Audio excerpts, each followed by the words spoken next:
And if that means I'm peeling potatoes, and then the next day I'm on stage, or if I'm doing whatever it is, no one else gets to dictate that. That is the voice of the Father over my life. And I'm accountable for heaven's perspective and what is eternal, and only He knows, right? Only He knows. And I'm like, we can't afford to do otherwise, right? We do the both and according to His voice. All of you, as I look at you and know that you really all do have a gifting musically, but that's not all you are. That's a gift God has given you. But you have had to learn to be worshipers on a stage, outside of a stage. That's right. What would you say in your life have been ways that you can see acts of worship more than just when you're leading a worship set? The first time I went on a tour years ago, people were so sweet. And I was getting so many encouraging words from people saying, just bring all of you. Like, just when you go on that stage and you sing, you just bring all of you. And it really did encourage me. And then I sat and thought, but I have 8 minutes. And then I got there and I'm singing and I'm like, I started to feel this guilt where I'm like, this can't be it. And the Lord said, it's not. Yeah. Yep. And I said, well, should I just try to sing higher? Lord, you didn't give me that range, but I could try. I could do some jumping jacks. I'm also not very aerobic in nature. I could this and that. And He said, no, because you carry the nature of God, you'll never be fully expressed in one song. Yeah. Ever. And not only that, it was never meant to just be on stage. It was never meant to just be in a song. All of you and all of your worship to me, that moment is the very tip of the iceberg. Make it a good one. Yeah. Make it representative of the whole, right? Yeah. But it will never be all of it. Mm-hmm. And I thought, okay, but then what do I do? Does that make sense? I'm going. I want to serve. I want to bring strength. I want to be offering what you're asking for, right? Our hearts are to bring a worthy offering to the Lord. That's how we're designed. So what does that look like to you? Yeah. And He goes, oh, you sing your song.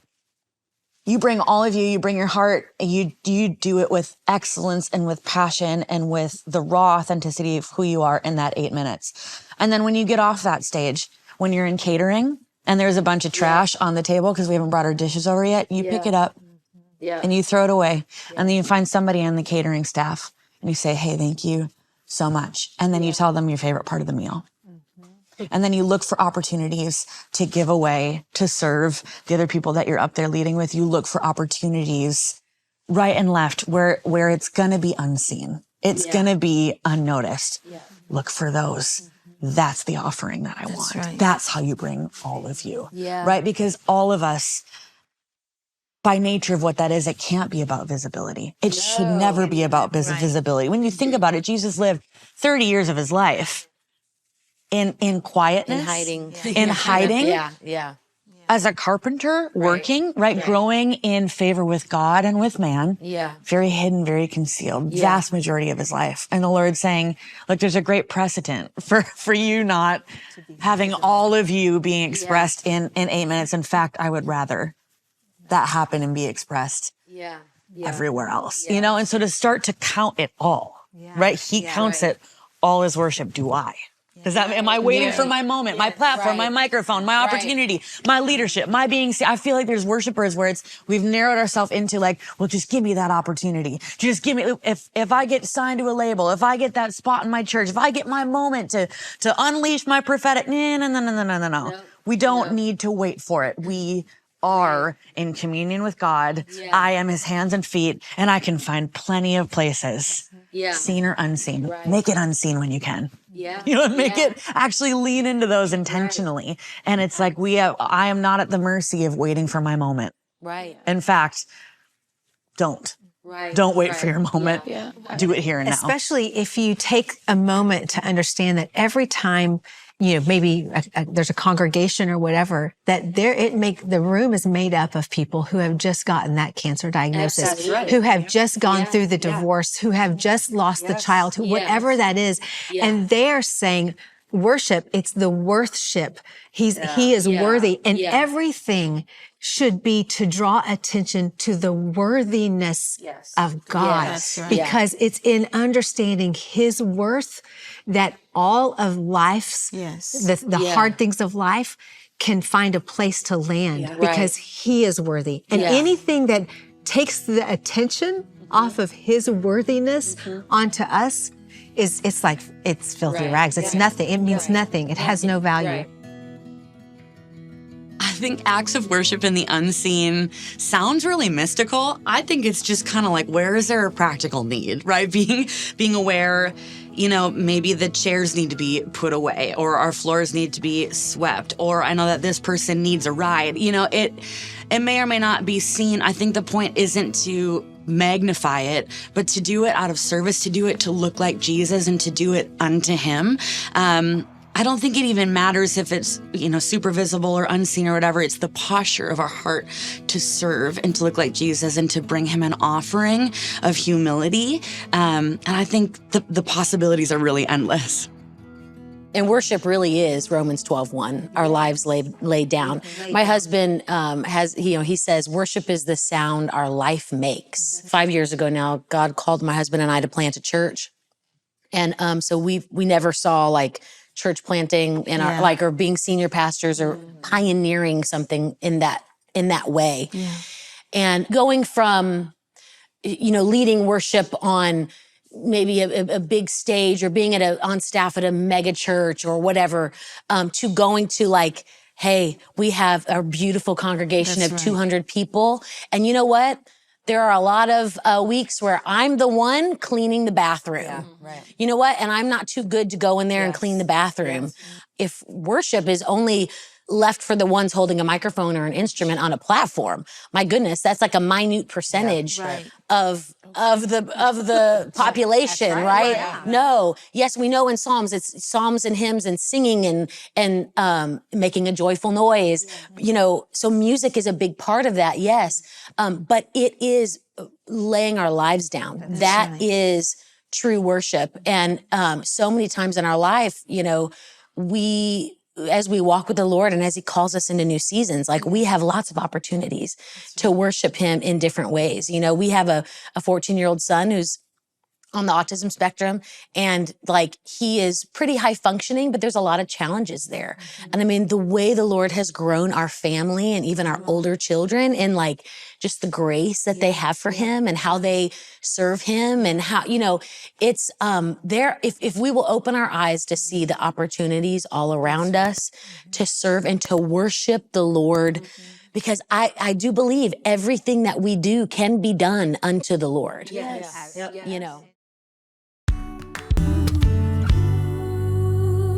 When you guys were talking, I was thinking about my moments as a mom because as a singer, there have been times when I have to stay home because the kids are little and they need things. Yeah. And there has been a season of that. And it's just like, Lord, potty training is not fun. Right. Not glamorous, where for sure. is the nobility in this? But the reality is the grace in it. Everything... Every way that I show up to my kids is going to be an example of how they engage the Lord at some point. We are the examples of loving, gracious authority where kindness leads to repentance and mercy and grace abound. Yes. And that is worship. So when I've learned from my eldest that, my best theological conversations are with him because he asks questions where, there's no room for platitudes. Right. So then you're like, I got to answer this honestly because he's going to call me out if I don't. Yep. Yeah. And I've got to answer it accurately, but also in a way with words, not church words that I've learned, but so that a 6-year-old gets it. Yep. And then I find that in those moments, after those conversations, I have seen the Lord. Yeah. I have been seen by the Lord, because usually he asks a question and the Lord's like, and now let me show you yourself. Yeah. Right? And so it becomes worship. Just doing the mundane things, showing grace in the monotony every day as a parent. That is worship for me. Yeah. It is worship. But see, that's the thing. I think what I've realized is that my ministry is worship, but it's not my only worship. And I remember being home and being with the kids, the questions, the why, and washing dishes. That to me is my ultimate act of worship. I want y'all to know, because I hate washing dishes. Or laundry. Or laundry. But you know, Practicing the Presence of God, the book by Brother Lawrence, I remember reading that. Potatoes. Yes. Woo, peeling potatoes, cutting them up and cooking them for these critters. No, that is an act of worship to me. I've never been super domestic, you know? And so I love my kids, love to do the things, love to be with them. I'd rather watch a movie than Do dishes. wash these dishes. Right. So now that my daughter's older, I'm like, yeah, y'all do it. But I realized that there was a moment in that, you know, in that time where the Lord was teaching me so much about his love for me and the privilege of being a son or daughter of God and how to love. Because when I had my second child, my son, I didn't think I could. I was like, how can I love somebody else? But I have my daughter and this is great. Like he's going to come in and how am I going to? And I realized your capacity stretches and more. There's so much that the Lord teaches you in those moments. I'll tell you right now that I have learned that my kids are paying attention to the mundane things, and they are gaining their sense of confidence. They are gaining their sense of my love for them in those mundane things. They are learning what it means to be loved and supported in those mundane things. So don't lose heart in those things. Don't lose heart in those things, because you are building someone. You are building something, right? There was a speaker, a Bible teacher a while ago, I think her name is Nicole Johnson, who used to talk about people who used to build cathedrals and how long that would take, right? And how ornate they are. They're not just buildings that do what they do. They're not just functional, but they're beautiful. And so you're building someone to be able to function later, but also with beautiful character.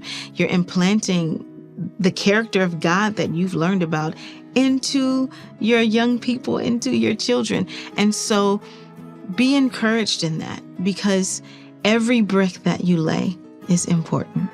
Every brick that you lay is important. Imagine a house that's made of brick and on the side it was done sloppily and there are bricks kind of sticking out here or they're not even there. You would notice, right? Because every brick that you lay is important. So don't be discouraged. Don't be discouraged. Gain encouragement from the Lord as you spend time with him every day and ask him, what bricks are we laying today?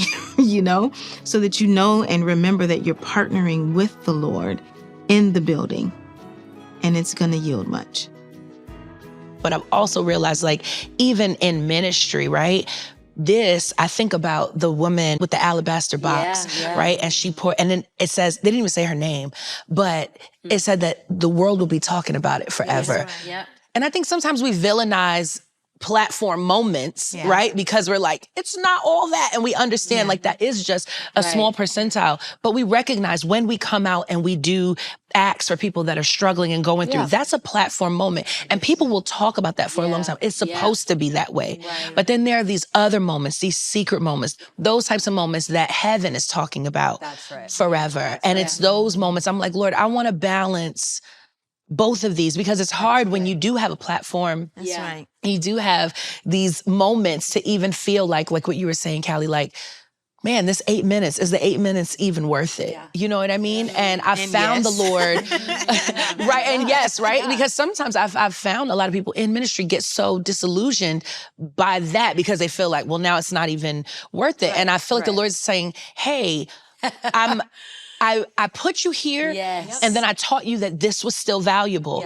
Don't lose this lesson because you got this one. How can we keep them both? And what I'm seeing is that many of us want to be on one side or the other, and I'm realizing, oh no, Naomi, go out on tour, sing for your 8 minutes like it's your last 8 minutes, and I'm gonna give you all of my voice, Jesus. I'm not gonna save it for tomorrow. You're gonna get every bit. And then when I get home, I'm gonna wash the dishes. I'm sad about it, but I'm going to wash them, and I'm going to to realize that this is an act of worship, not only to my family, like an act of love, because I'm not worshiping them. It's an act of love to them, but it's an act of worship to the Father. It's how I serve them.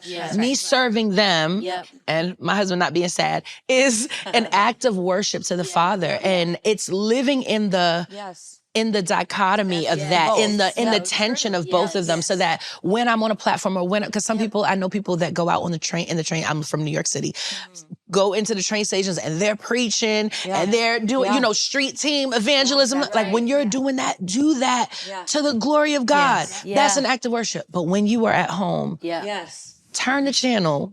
Fast forward through that scene that you know you're not supposed to watch.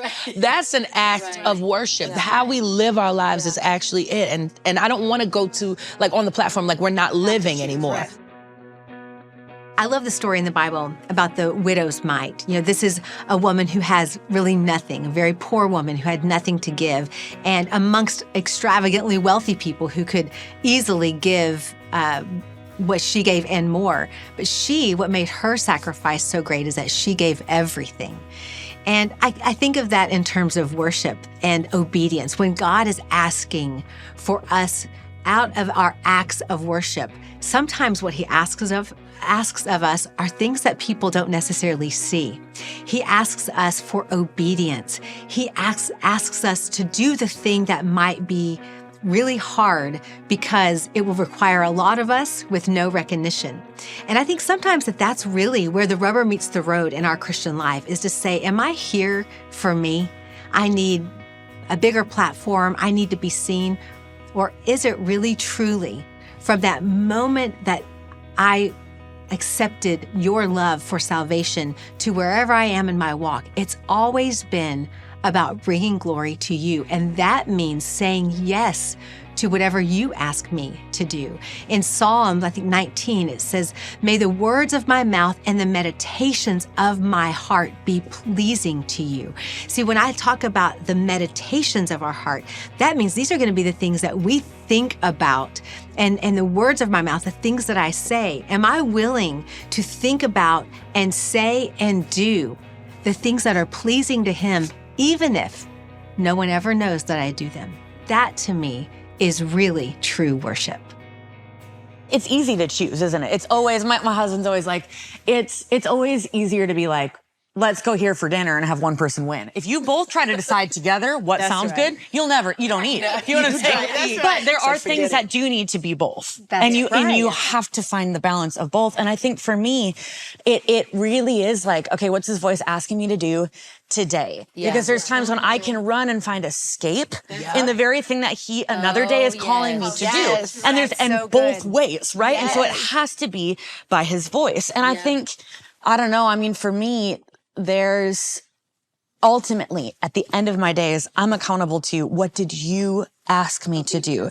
And did I do it? Right? Like, because I can feel like these are the right, and that's me fully avoiding something either way. And it could look good to everybody else. It can look like the right thing to everybody else, and so a couple years ago, we lost our little girl, and I was in the middle of traveling quite a bit and leading worship.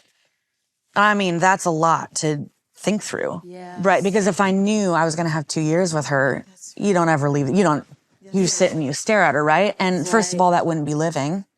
That's not what he asked me to do.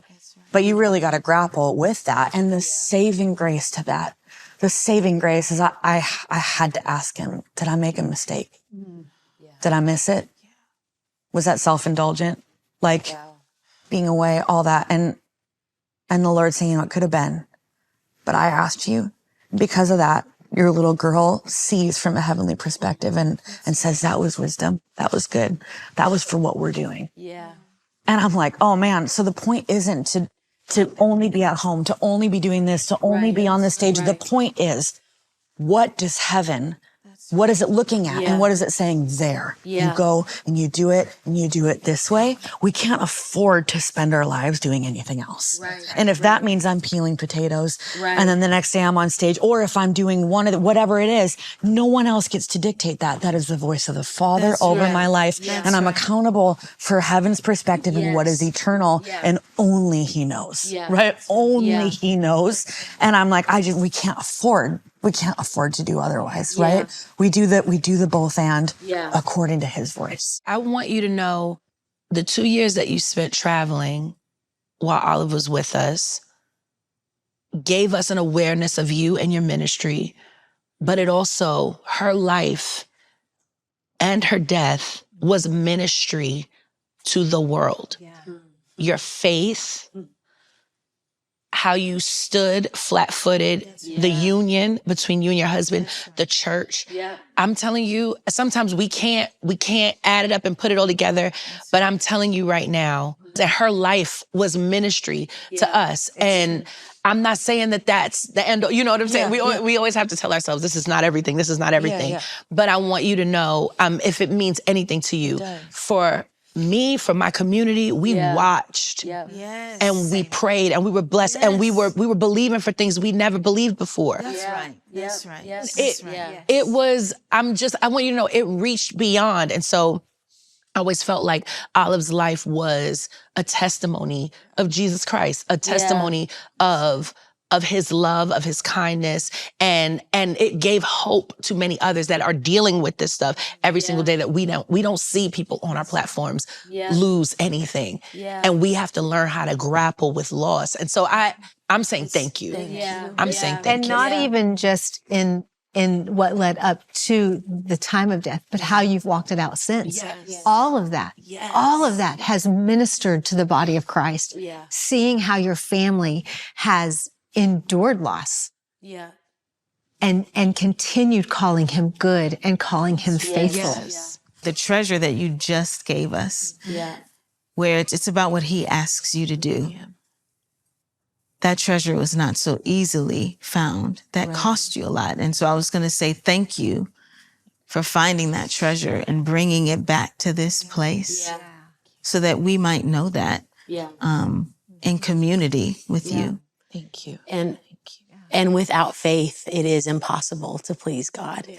And so as we watched you stand in faith, it's like looking, our family story, our son, with autism, it's like, I believe wholeheartedly that he is going to be healed in this life. But if not, I trust the Lord, and this life is not all there is. We're going to be with him forever. That's right. And either we believe that or we don't. That's right. Yeah. And so either way, to live is Christ, to die is gain. God does not need our worship, but he wants it, he desires it, and he commands it.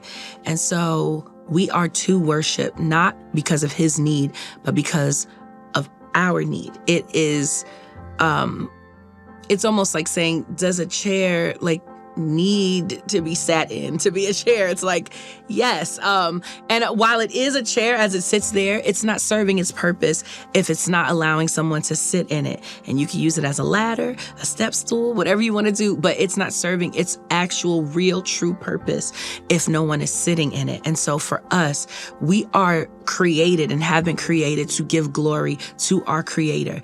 That's it. And what happens is so like God, right? So as we give him worship, as we give him what he's due, he's pleased with that, right? He receives it. But also, it's not just something that we give out. It begins to edify us. It allows us to come into his presence, to be healed, to be made whole, to get wisdom and knowledge and understanding. It brings us peace.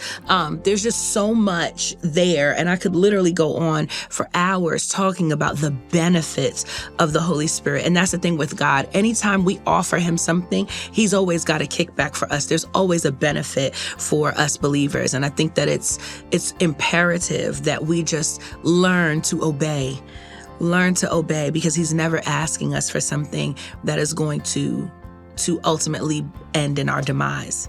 Never. I remember when we sat together and we did a writing session. What you didn't know is I was going through one of the hardest seasons of my entire life. I don't know if you know this. I was going to the bathroom every 14 minutes because I was just trying to get through the moment. And then we sat in there, and it was kind of hard for us at first, and we just started talking. And I'm like, this woman is sitting here still serving Jesus with gladness after going through what I think would be the most devastating thing to me. I can't imagine it.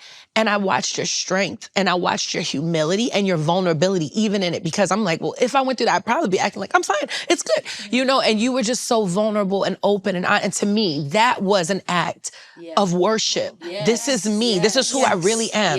And I'm here, and I'm not just laid bare before the Father. I'm laid bare before my brothers and my sisters. I'm not here to pretend.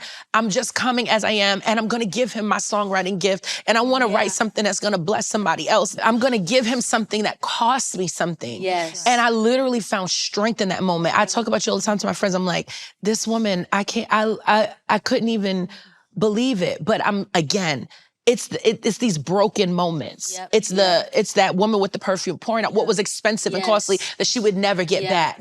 And they said, what a waste. What a waste. They were offended by her extravagant act of worship. And Jesus is like, this is worship. This is what Jesus needed, what he needed in the moment. And this is what he carried with him to the cross, the aroma of what she poured out on him. Man, it was extravagant. And so it's so moving, and it's inspiring. And it's like, I want to be like that.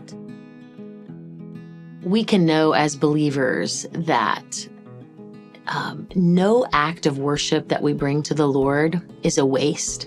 There may be people even that are close to you in your life that would think, why would you waste your day doing that? Why would you waste your money giving it to the church?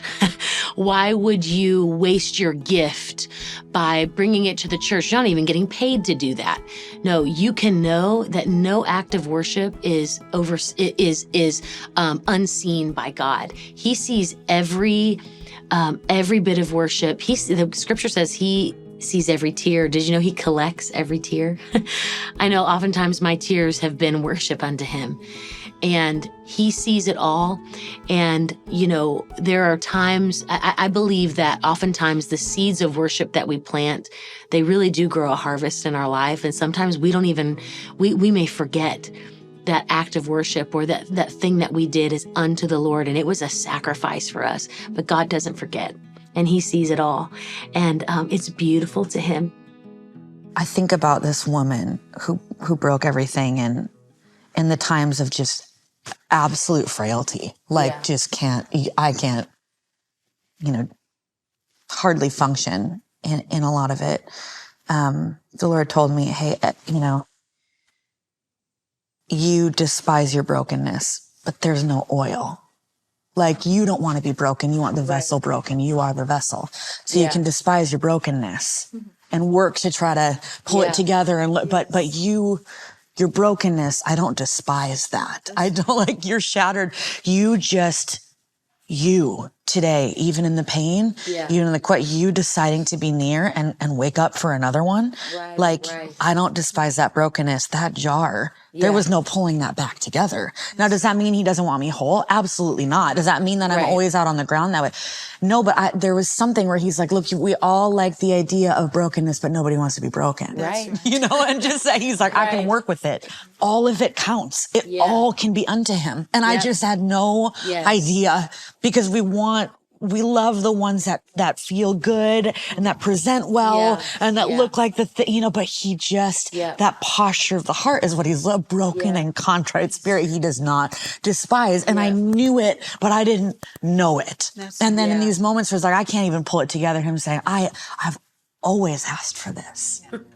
Because brokenness is an awareness of our humanity, that he is God and we are not. Yes. Right. Yes. I mean, again, I think anything can be an act of worship. So whatever stage we're in, whatever we're going through, I can bring a unique offering in that place. And grief is certainly no exception. That me showing up, me being available, even in the brokenness, even in the pain, I am not hiding myself from the Lord. I'm showing up. I'm letting him love me. I'm offering my heart to him. That is worship.